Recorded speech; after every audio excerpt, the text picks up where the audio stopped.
Welcome to this edition of the Persecution Report, a podcast dedicated to uncovering the truth behind the current situations in Bangladesh. I'm Professor Bidit today, your host for today's session. Bangladesh, once hailed as a development case study, success story, now faces its most severe economic turbulence in decades. The interim government, led by Muhammad Yunus, installed in August 2024, has received strong criticism for its utter failure in restoring the country's economic conditions. In one of our previous shows, we discussed about the dismal macroeconomic situations in Bangladesh.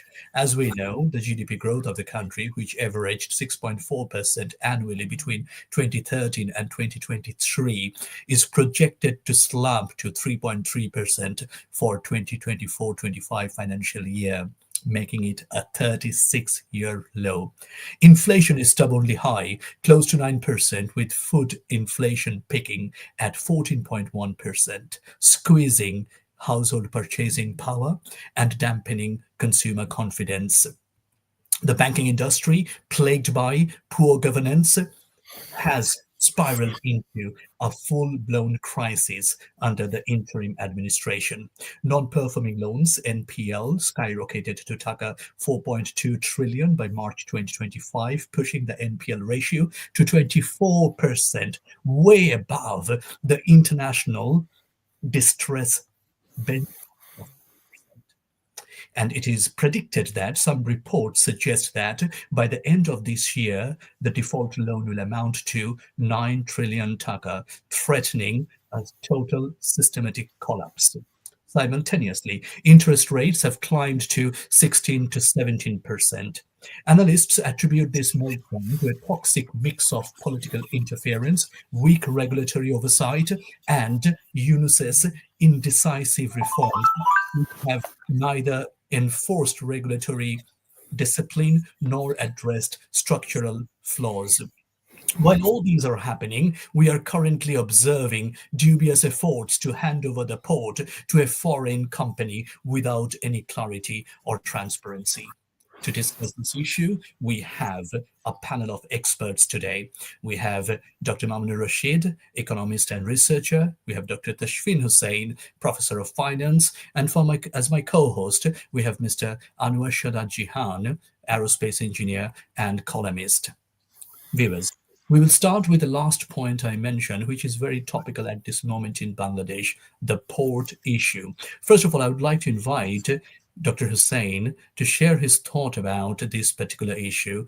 Does this government have the mandate to do such deals? Over to you, Dr. Hussain. Thank you, Professor Bidit. In my opinion, this government absolutely does not have this mandate at all.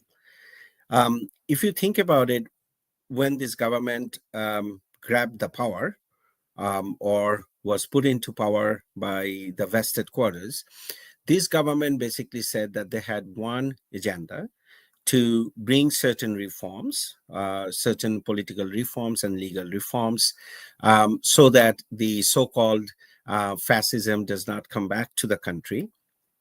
And that was their main agenda. In their agenda, there was never any mention about that they are going to make certain decisions which are going to have a huge impact on the economic growth of the country, for example, or more importantly, anything that basically includes the looks into the sovereignty of a nation. Now, when you are making this kind of deals, you are giving the authority of the management of the port to the foreign companies. It is absolutely, I would say, audacious act when you are not even an elected government. There is no parliament which is functioning, and you have not discussed this in the parliament, and you have just done that. even if you're an elected government, you are trying to make this kind of deal, you should actually have a discussion in the parliament. And it relates to local employment. Hundreds of people in that particular region, Chittagong, have got their lives associated with the port. Without representatives from that region, people's representatives, this decision is an absolute criminal act. Exactly, exactly. And it is an illegal act. And I'm hoping that whoever will get elected, if an election takes place, should actually look into this and really carefully review this. Because a decision like this, which actually includes the not only the livelihoods of so many people, it includes the basic question of sovereignty of a country, that needs to be discussed in the parliament, and there should be a transparent process that needs to be followed. And I want everyone to actually also consider something else. When this decision was taken, the timing of the decision was carefully done or thought about, and this decision was taken when the so-called uh, the, the legal proceedings were going on The tribunal against the verdict. Prime Minister Sheikh Hasina, in this court, which is extremely funny to me, with all their procedures, and the whole country was, in fact, were focusing on that. So this was a very carefully, cleverly done, um, carefully done audacious act, where they knew that most of the people of the country would not be focusing on this. They would be really interested what kind of verdict that the court will give against Sheikh Hasina. And they were glued their eyes on the TV, on the other kind of news media. And very quietly this was done. So you can see from that angle that what's the real intention, because this government basically knows that they do not have the authority to do that. If they do that in any other time, there will be lots of criticisms, there will be lots of discussions, people will start to think about it more. So let's time it in a way so that actually people are really focused on something else. Great. Also, I'd like to ask your opinion about the reason that there is no virtual opposition right now, because Mohammed Yunus is just acting like in total control of everything, and he is not opposed by anyone. The media is completely muzzled. So, do you think he's also making an opportunity, making a use of the situation to do this sort of dubious deals? I think I have said that before in your show, that Dr. Yunus came to power with an agenda, and he has certain agenda that he needs to ensure that those are carried out, and these are serving the interests of um, religious extremists, and also the interests of some other countries and other interest groups, which do not belong to any country necessarily, which are global interest groups. So he knows that whatever time he has to basically make sure that all those agendas are do become a reality, and they are not going to be reversed anymore. So, of course, that to do that, you have to behave, or you have to be you have to behave in an authoritarian way, and that's exactly what he's doing. And to make sure he's making sure that nobody can question all the things that he will be doing, all the illegal things that he will be doing, all the things that he will be doing, which will which will hurt Bangladesh in decades to come, but will serve the interests of himself and all those groups that have put him to power through a huge, carefully orchestrated conspiracy. So you have to be authoritarian in nature to make sure that you are able to um, complete your agenda that you have in mind. Yeah. Thank you very much, Dr. Hussain. That's very insightful. Dr. Rashid, we understand that there is no clarity about this particular deal. There has been an NDA signed, that's what we have been told, non-disclosure agreement. And also we understand that the port not necessarily is inefficient or cost incurring concern. What's your take about that? Thank you, Dr. Day. Can you hear me?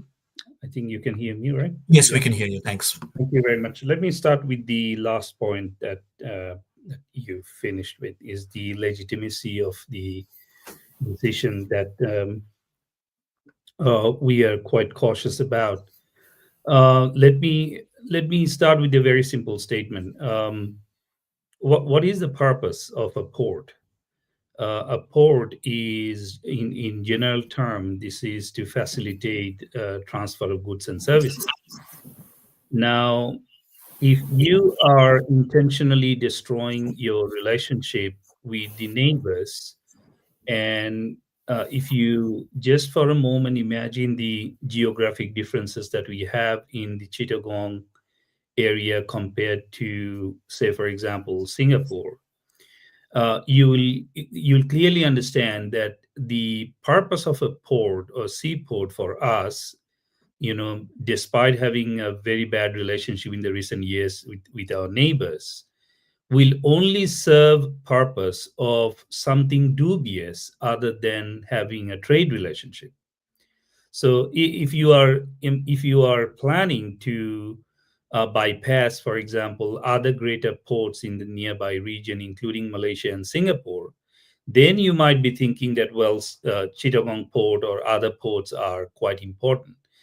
But the main intention, obviously, in the near future is to use these ports to trade or to ship goods and services to, for example, to the eastern part of India, for example.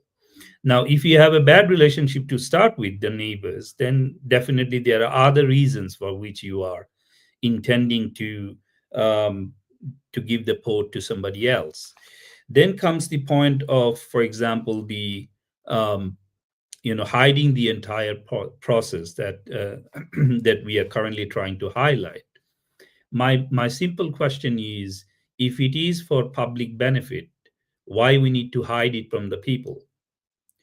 If I'm saying in a simple word that this is for public benefit, because there are a lot of corruption going on in the existing port management, and even though our ports were profitable, there is a common saying, or there is a propaganda that has been created, I believe, by the opposite quarters, that our ports are corrupted, or administration is corrupted. If that is the case, if it is for the benefit of the public, why we need to hide it from the public? Why there is the NDA on the non-disclosure agreement signed? Why the people cannot see it? Okay. Now come to the issue of, for example, how much money we are actually going to get from this. A few $100 million. That's a sign of money plus some investment that they are going to bring in. Interestingly, yesterday in a show, I participated with one of our former MP, and he mentioned that actually the infrastructure of most of these ports are there. You don't need to bring in anything. Most of the infrastructures are there already. So the amount of money that you are giving to us as sign-up money, you never know where the money is going into, whose pocket or whose bank account. The highest FDI in the history of Bangladesh that we have received in 2018 was $3.61 billion. That was the highest, not in percentage wise, but in stock wise, the value wise. Now you compare this to few $100 million that you are going to receive, or few hundred crores of taka, for which you are giving away your most strategic resource. According to Yunus, that our port is the most strategic resource now. If you are giving away this to someone else without the mandate, it's really questionable. and dubious. Now come to the cost issue. We have few information. I mean, we do not have clear information since they are not disclosing anything.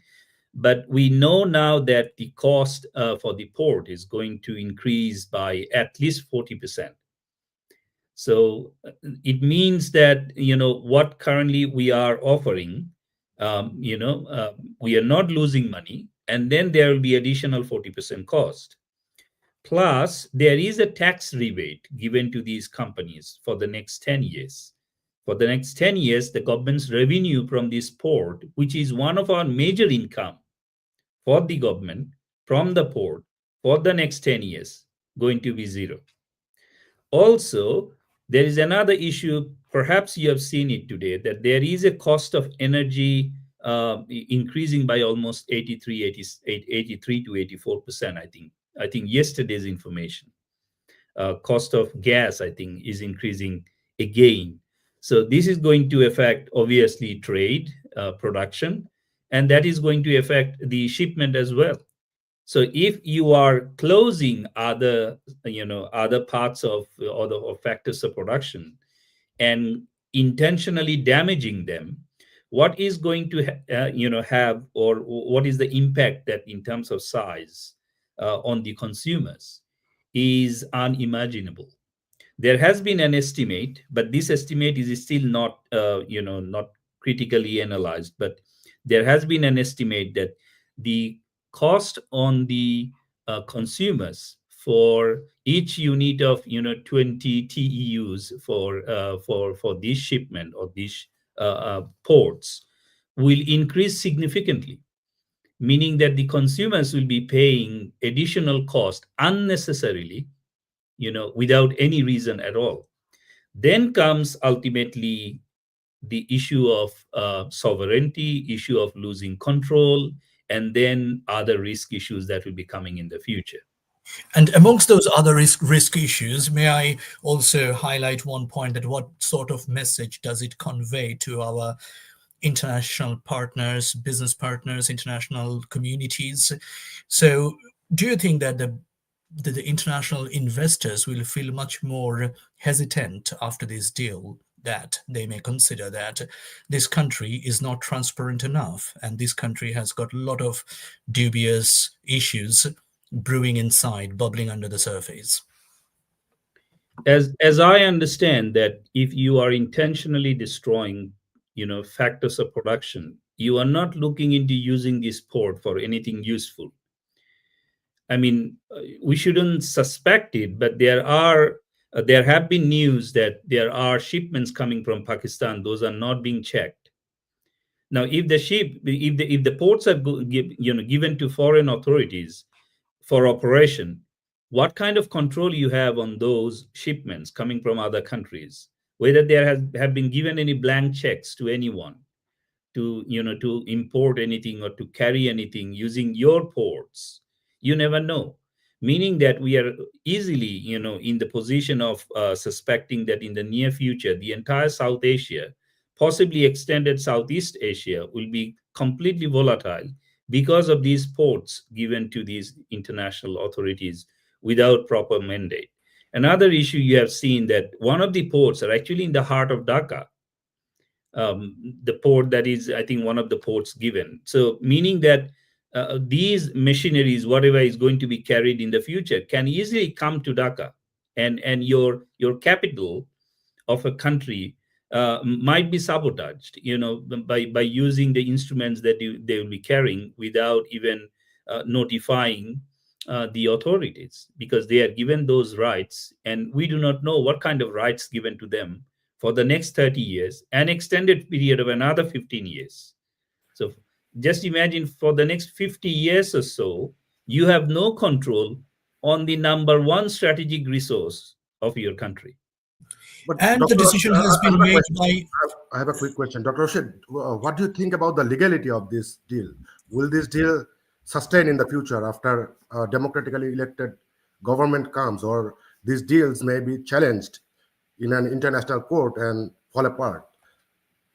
Well, we have seen so many examples of similar deals, being taken to international court. But you should understand, and the people of Bangladesh should understand that the authorities, those are, or the business organizations, those are taking part in these deals. They are quite powerful. They are international. They are global organizations, and they know about these risks. They know that this government doesn't have any legal mandate. So that means they have calculated their risk coming into this position, and they know that the trade scenario is not increasing for them to, convincingly increase the value of their own shareholders. So something is happening, outside of the book that we do not know. So legal scenario obviously is going to be very risky for these companies, and I'm sure that they are ready for it. But they should know, at least through this show, we should tell them clearly that the people of Bangladesh do not agree with this deal, and what you are doing currently is risky. And if in the future, if there's a political repercussion, if there's a legal issue, we will be with the people of Bangladesh. We will be supporting the government of Bangladesh, not you, because you have a formally established country risk analysis department with your top managements and top companies. You know the risk that you are taking. You should be doing calculative risk. And you should be held responsible and accountable for a deeply unpopular decision made by a government who only is there for 13 months, and no one knows how long they will be there for. And they have made a deal for 30 years. That's quite an unprecedented issue. And that's why you can see that there are so many questions and criticism about the current regime. So may I request Mr. Jihan to take us through the investment scenario, because port is inextricably connected with the country's investment, both local and foreign investment. Over to you, Mr. Jihan. Thank you, Professor Day, for inviting me today. It is always an honor to be on the same platform as Dr. Rashid and Dr. Hussein. Now, suppose you are lying motionless in a railway track and a train is approaching very quick, very fast. No matter how much you try to deceive yourself and others, no matter how much you lie, it is not going to help you. The train will just cut right over you. The investment scenario of Bangladesh is exactly like that. The current unconstitutional regime is resorting to deceit and lies, while the whole economic machineries, the investment climate is in a free fall, like this picture. But in this picture, this guy has a parachute, right? But for the case of Bangladesh and its investment climate right now, there is no parachute. It is only downhill. It is going downhill. If we take a look at the FDI inflows in Bangladesh for the last 10, 12 years, we will see that the yearly FDI was always above the $2 billion mark, even during the harsh time of COVID. Even though it took a bad hit, it was still above the $2 billion mark. But then the August happened, Sheikh Hasina was removed from power, and the FDI took a sharp nosedive, and it fell down to about $1.27 billion in 2024. Political uncertainties, inconsistent regulatory policies, cancellation of major infrastructure and energy projects, and most importantly, the loss of bilateral and multilateral trust. All these are causing serious harm to our FDI in Bangladesh.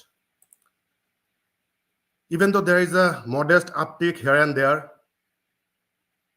primarily from the foreign loans that are coming in, there is no positive picture for the foreign investment. Now, foreign investment in South Asia, if we look at the South Asian countries such as India, Nepal, foreign investment are only a small part of the total investment. So local investment is very important. If we look at the local investment scenario in Bangladesh, there is nothing, because factories are closing, people are losing jobs, there is no production. No investors are feeling safe to invest in this climate. And it is quite understandable and logical.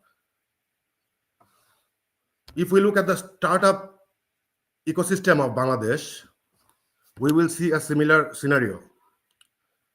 In 2023, the total investment in the startup was about $72 million, of which $36 million was local investment. And it took a 95% hit. Last year, it was only 1 million. Nobody is investing.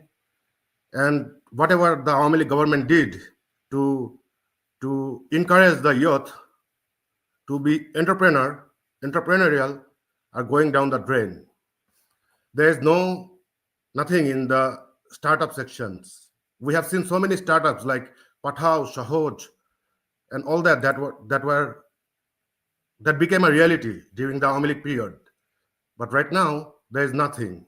Besides all this, because the energy is also tied to the investment, right? If we don't have adequate energy, there is no adequate production. So Bangladesh is taking hit in energy sectors as well for its overly excessive reliance on imported LNG. We are seeing diplomatic mishap by the unconstitutional Yunus regime with the neighboring India. So the Adani group is also having some coalition, who is a major energy provider to Bangladesh. Why the foreign investment scenario is like that? The Awami League government has undertaken many major development projects, which became reality during the time of the Awami League government, such as the Padma Bridge, so many flyovers, elevated expressway, and an important project was the Rupur power plant. What we are seeing from this government is that they are discouraging the activities of these major projects. So while they are not giving enough attention to these projects, investments on these projects are not coming in. And then, while all this is happening, we are seeing a trend like at the very beginning that I had mentioned, that deceit, lie. This unconstitutional regime is based on lies. They're surviving based on their lies and deceit. The Bangladesh Investment Development Authority, an authority that was formed by the Awami League to attract foreign investors, they are openly lying and providing misinformation and disinformation to the national people and the international people. For example, Biden, right after coming to power, has made a blatant lie, which is that they supposedly inked some deal with the US government. But there was no deal with the US government. It was with a US company. So when you are lying to this level, I don't know, like, is this deceit or what? Then this same Biden, same unconstitutional government, they lied about Samsung's investment to Bangladesh. They lied that the Awami League government prevented Samsung from investing in Bangladesh, investing $22 billion in Bangladesh, which is another lie. If we look at the numbers of that year, the overall investments of Samsung was about $40 billion. And this guy is claiming that out of this $22 billion was for Bangladesh, which is a complete lie. So when the government, according to Navy SEAL Commander Jocko Willink, US Navy SEAL Commander Jocko Willink, the responsibility of failure of any team lies on the shoulder of the leader. So whatever we are seeing in Bangladesh, the failure in the investment climate and all that, if this government was really willing to do something good for Bangladesh, and if they really meant something good for Bangladesh, they would have taken responsibility, not lie. So, Thank you. Back to you, Professor Day. Thank you, Mr. Rehan. Dr. Rashid, we have learnt about some statistics, some figures, including the current scenario with the FDI. Despite a lot of huffing and puffing by Yunus and his cronies and minions, we do not see any significant rise in the FDI. And also we can see that the infrastructural deficiencies and flaws are still there. So I know you have been doing an extensive research on the current economic climate. Could you please shed some light on this? Thank you. Let me add some information to this. The information that I couldn't give you in clear sense is that due to the port that we are giving to other people, the consumer cost will increase by at least $45 to $100. In recent years, I think it's information of only a month ago, the development budget of the government was decreased by, I think, nearly about 30,000 crore taka, meaning that many of these infrastructure investments will be closed. As you perhaps now know, that number of our metro rail extension projects are now withheld. Several other infrastructure projects are now withheld. And social development activities also, including schools and other activities, are also currently withheld. About the investments scenarios, as you know, and we will be talking about this most probably, is that the financing of the investment is also currently in trouble. There has been a significant reduction of private sector credit. The last month it was the lowest in the last 4 years. And when they are also comparing this to only the COVID-19 period, which is again not a good time to compare with. So it is going down. There has been some progress with import, but then import again started decreasing, meaning that our industrial machinery that was needed for investments and also for production are also taking a big hit. Treasury bill rate recently increased, even it crossed 10% rate. It's quite significant, meaning that if your basic rate increases, your risk-free rate increases, then it is not possible for any bank to lend money to private sector below 17, 18% rate. So if your industrial rate is 17, 18%, consumer rate goes up even by another 3, 4%. So overall, these activities or shortage of funds or lack of focus, you can say strategic lack of strategic foresight, eventually affecting Bangladesh's investment, and it is giving a signal. It's giving a negative signal to the foreigners. It's giving a negative signal to international investors that this country possibly have lost its vision. It doesn't have a vision currently, and we should be withholding, investments, whatever the planning that we have. As you perhaps seen, that IMF recently mentioned clearly that we are not going to release the last part of the loan contract that IMF was supposed to give us. It's because they are waiting for a government, an elected government, because IMF also cannot see, any light down the tunnel. So therefore, international investors, when they're planning to invest in your country, they do not see any clear vision from this government. Yeah, Professor Day. Thank you very much, Dr. Rashid.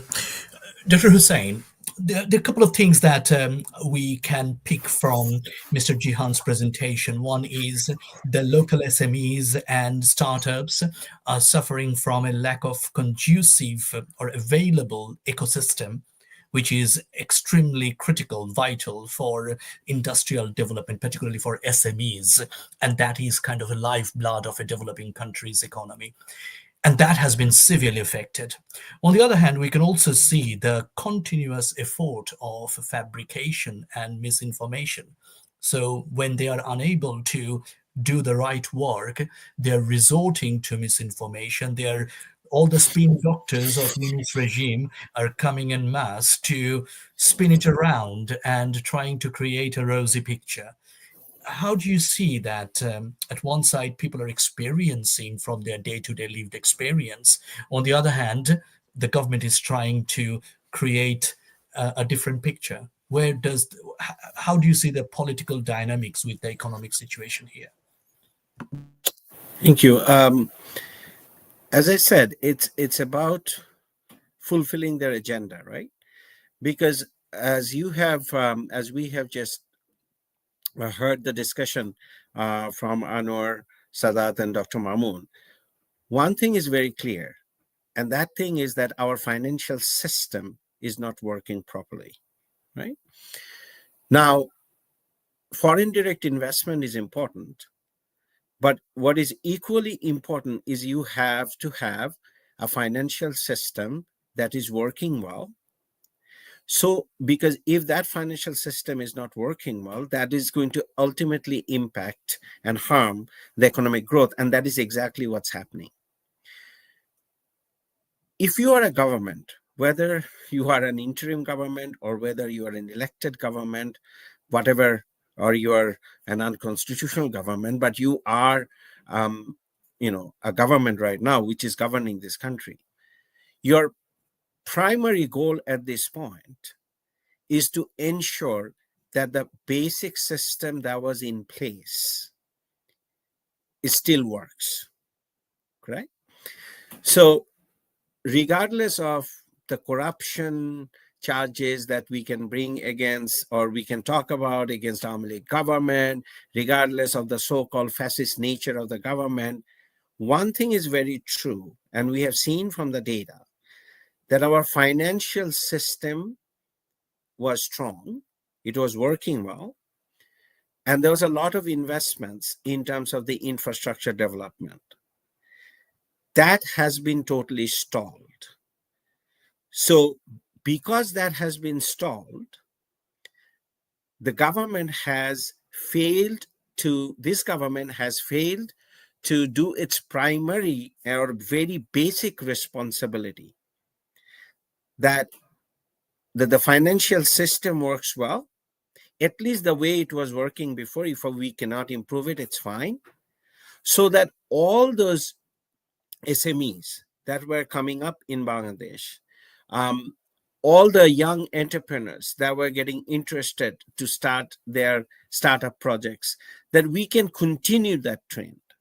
So that basically means that this is a big failure, because their agenda is not about maintaining this at all. And that again, this proves that their agenda is not about, continuing the economic progress that we have seen in last 15, 20 years. Their agenda is completely different.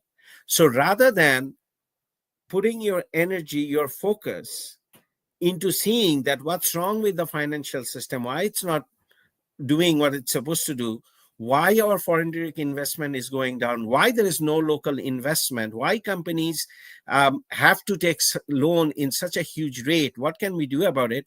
They are making shadow deals in terms of the poor. So that's the political implication. Thank you very much, Dr. Hussain. And also, may I add to that is that one of the key components of the of a thriving and supportive ecosystem is a stable financial sector, banking sector, easily available loans, as well as political stability. So we have talked a lot about political stability, and I'm sure by now, not just people in Bangladesh, everyone around the world who have been following Bangladesh for the last 15 months, they know that the political stability is at the rock bottom ever. I mean, we couldn't think about such a crisis situation ever in the history of Bangladesh. But also, which is very important and very much pertinent to today's discussion, is the financial sector, the banking sector. So now I would like to invite Dr. Rashid to tell us about that, what we see about the banking sector in general, and then I'll go to Dr. Hussain to learn more about, as a finance expert, about the implications of the current scenario. Over to you, Dr. Rashid. Thank you. I will leave it for Professor Tafshin to later come and connect finance and economic growth, as he has better experience in there. Let me give you some data so that we can later critically analyze this. If you remember, 15 years of propaganda against the banking sector of Bangladesh, that it's going down, going down. We haven't seen so many banks in trouble at the same time during Sheikh Hasina's 2009 until 2024 time period. As we know now that there has been 8 to 9 folds growth of deposit and loans during Sheikh Hasina's 15 years. The average growth of deposit and loans were in the range of 14 to 15%. Now, these definitely have significantly contributed to private sector growth, SME growth, and all others. Now, what we have is 24 banks now in trouble. At the beginning of U.S. government, the Yunus government taking over in August 2024, they took the reform project. Now, anyone can question the reform project because if your economy is in trouble, financial sector is mostly a derivative sector. So before running a useful reform on your economy, why are you running a reform on your banking sector? Because it's going to fail. If your economy doesn't survive, your banking sector is not going to survive. I will give you some statistics now to you. They have pretty much, they have hidden it from the people when the NPL went up by almost 8 times, the non-performing loans. And if I emphasize on this, in the 50 years from our independence, whatever you had in terms of NPL altogether from all governments, Yunus government major contribution to this banking sector, first of all, is the NPL increased by over 8 times in a span of 15 months, 14 months. Now, interest rate also went up. Now, the reason why interest rate went up is Yunus government did not tell us that they were also under the table, well, obviously legally, but without telling the people, they were borrowing significantly from the financial sector, which we have seen recently from one of the reports. I will tell you in a short while. So as a result, there was a shortage of fund for private sector that eventually led to the increase in interest rate significantly from almost weighted average rate of 8% went up to 16, 17%, for which many good companies, those were attacked with some mob activities and others, they could not reschedule their loans because the new rates now go up to almost 17%. At the same time, the credit to private sector significantly dropped because the real economic and production activity is halted. The report that I was referring to about banking sector is that most of the top banks, those are currently making good profit, including Citi, Bragg, and others. If you look at their reports, you will find that in the last 1 year, they have made significant amount of profit.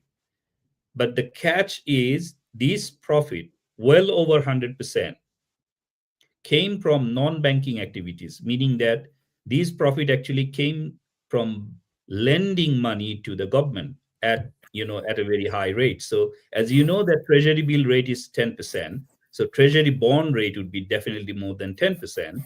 So banks found it quite useful, profitable to lend it to the government rather than finding a consumer or customer from the industrial sector, because the industrial sector is destroyed. At the same time, this is also part of the report that for the same banks, those are most successful bank, have seen their regular income from interest income, that regular banking activity, decrease by over 100%. On that note, Dr. Rashid, just to, I've got a curious question. I'm being curious, not an expert in this area. That what are the implications on the economy, particularly on inflation, of such reckless public sector borrowing? Well, if your interest rate is high, amazingly, they are cousins. Inflation rate would be high too. So even if you want to hide it from me, I know because I know economics. So even if you are saying that we are managing it nicely, IMF recently said that you have failed. Bangladesh government have failed in managing their inflation rate, in containing their inflation rate. So if the interest rate goes up from 8% to 16%, and if you are still telling me that my inflation rate is 8%, I don't trust it. If your inflation rate is 8%, why your treasury bill rate is only 10%? Or why it was 7% previously? But the most important impact which we are missing here is if our banks and 24 banks currently having capital shortage, plus top banks are earning money from borrowing, lending the government. The next thing that we are missing is when the government stop borrowing, and if the government is technically bankrupt, for example, these top banks will be bankrupt too. Because for the last 1 year, they have completely forgotten how to give loans to industries. So this is the problem when you intentionally destroy industries, you basically are destroying the entire chain of financial system. Okay, now let me take you briefly and quickly to the two other parts of the financial systems that we have. The security section, as you know, the stock market and the bond market, the market value dropped fairly by 50% or more than 50% over the last 15 months. Now, can you imagine a country, an emerging country, losing their stock market value by 50%? Half of the market value has wiped out, has been wiped out by this massive economic crisis. That means it is affecting the small farms, it's affecting small investors as well. There have been reports from Securities and Exchange Commission that small investors actually went out of the market in massive quantity. More than 80,000 BO accounts, beneficiaries of owners account, were closed. The rich investors are still in the market. Those are basically taking the advantage of the market volatility. Small investors went out of the market. The last part is non-bank financial institutions. There are 10 non-bank financial institutions that are currently in the process of closure. These are planned by the current government. Interestingly, they are also trying to privatize Nogod, one of our payment system, and they are giving it to private sector despite Nogod being one of the successful project and the number one competitor to bKash. Nogod had 75 million customers. I don't know for what reason a government-owned company has to be privatized when it is profitable. And finally, even though banking sector is in trouble, they are saying that there are 25 banks, those are in trouble. We are having a lot of crises managing our banks. Why then you are giving another 12 licenses to digital banks? Is this the right time to do it? Do you have the mandate to give license to new banks? Back to you, Professor Day. Thank you very much, Dr. Rashid. Before I go to Dr. Hussain, I've got one more question. It's about, you mentioned about the high interest rates. And also we can see that there is a lot of increase in the intra-company transfer between for multinational companies. So rather than repatriating their profit, they are choosing to reinvest within the country, and which is being shown as an increase in the FDI. So could you please explain this relationship for our viewers? Normally, foreign companies in Bangladesh do not have any withholding tax. To simplify this, when you are transferring your revenues every year back to your mother company, some countries apply some withholding tax, say 5 or 10%, and then remaining 95% you can transfer back to your home country. Bangladesh doesn't have any withholding tax, meaning that 100% of your money you can transfer back to your mother company, given that the foreign currency rate is favorable. Now, when is the foreign currency rate favorable? If you are buying dollar, for example, to transfer the money back to your home country, you definitely want to buy the dollar at a cheaper rate.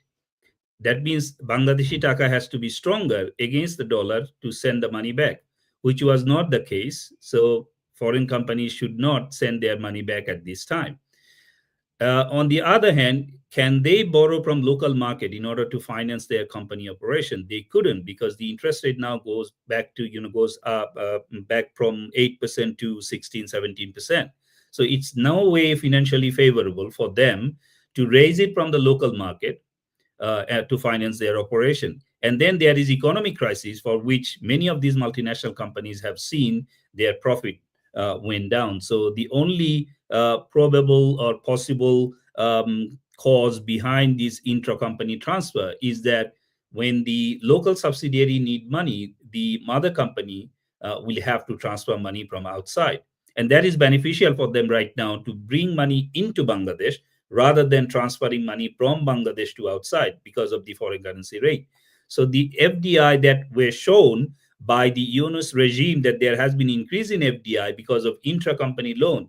This is because of their strategic failure, because of higher interest rate. I cannot borrow from the local market. That's why I'm bringing money from outside into the country. There is no way you can take credit for this. Back to you, Professor Day. Thank you very much, Dr. Rashid.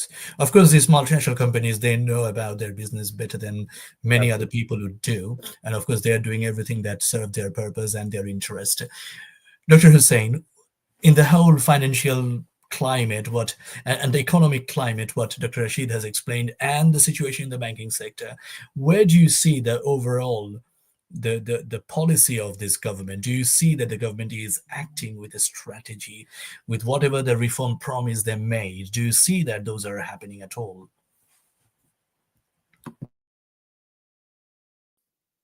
Thank you.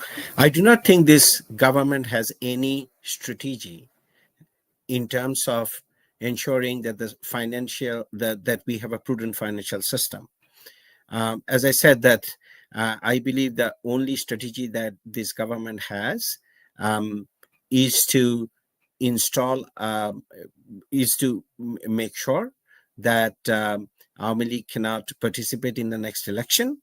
And the second strategy that they have is to ensure that some of their agendas, which are, as I said, which have lots of international interests built into that, some of those agendas take place, right? I just want to start with something that Dr. Mamoon mentioned, and I want everybody to understand that. He made a very good point about the T-bill rates. So the T-bill rates right now, if I'm not mistaken, what Mamoon said is about 10% or something. And the T-bond rates are also around that spectrum. Do you know the T-bill rates or the T-bond rates of countries like US, UK, Canada, or some of these developed countries? It's very low. It's about anywhere from 1.5 to 3%. At a max, it can go to 3.5%. Now, this is what we call risk-free rate. Why? Because government is borrowing and the government is expected not to default. Anytime a company or even me, right, when we are taking a loan, of course, there is some risk. The risk is we are not going to be able to pay back the loan, right? So the financial institution which is giving us the loan, they are going to actually ask for a compensation for taking that additional risk.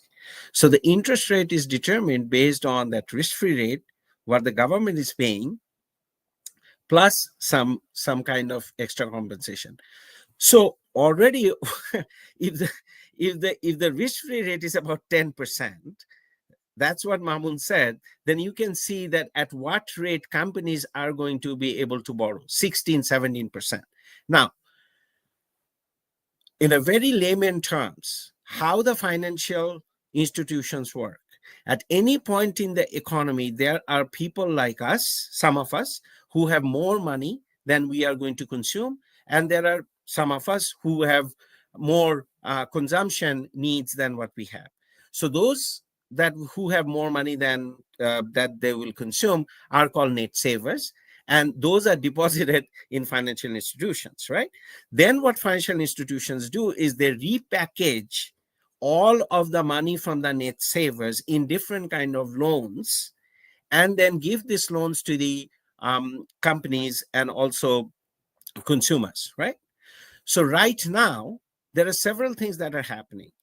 As some banks are having problems, that means they are not having enough funds. So they are not getting enough deposits, right? So if I do not have enough deposits, how can I give loans?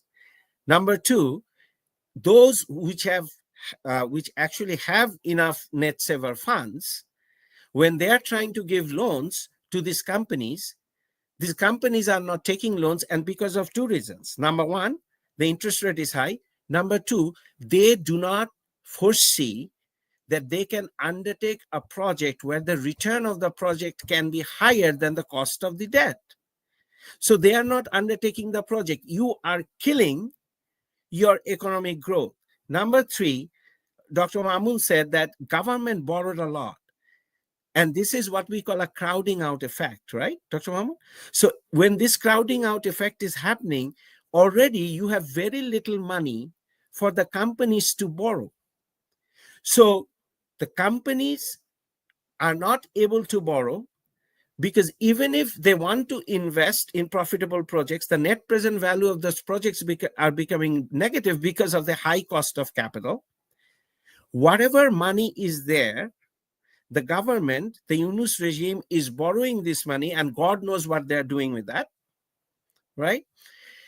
And rather than bringing that financial discipline, you are giving what's your basic big achievement is that, hey, we have given port to some foreign companies so that it is going to help the economic growth. You have already killed any prospect of economic growth. Now, the other thing is why these companies, whether it's local companies or multinational companies, are not going to make the investments, or why these investments are slowing down. One of the reasons is all of the infrastructure project has stopped.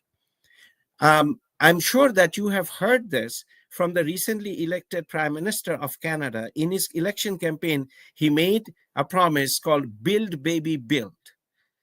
He basically meant that the Canadian government is going to undertake huge infrastructure projects so that the Canadian companies are going to become less reliant on US because of all the tariff and all that stuff that is going on. This is Canada. It's a mature economy, and we are saying build, baby, build. In Bangladesh, we are saying stop, baby, stop, and give, baby, give. That's what or doing in Bangladesh. deal, baby, deal. All the dubious Or deals. deal, baby, deal. In conclusion, what I'm going to say is you have destroyed the financial system pretty much. How can you expect economic growth when you have already pretty much made the financial institutions paralyzed? Thank you very much, Dr. Hussain. That's very, very thoughtful and insightful. I feel like I'm in a finance lecture, right? Great. It's very much enlightening. I'm sure the audience will enjoy this fascinating discussion.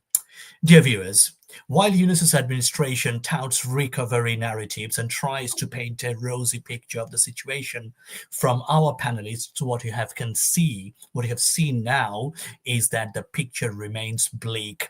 I'm sure ordinary people, businesses, and bankers will concur with their concerns, as these individuals, these people, are having real life, day-to-day lived experience with inflationary pressure, currency depreciation, and eroding institutional integrity, which all have been highlighted in today's discussion.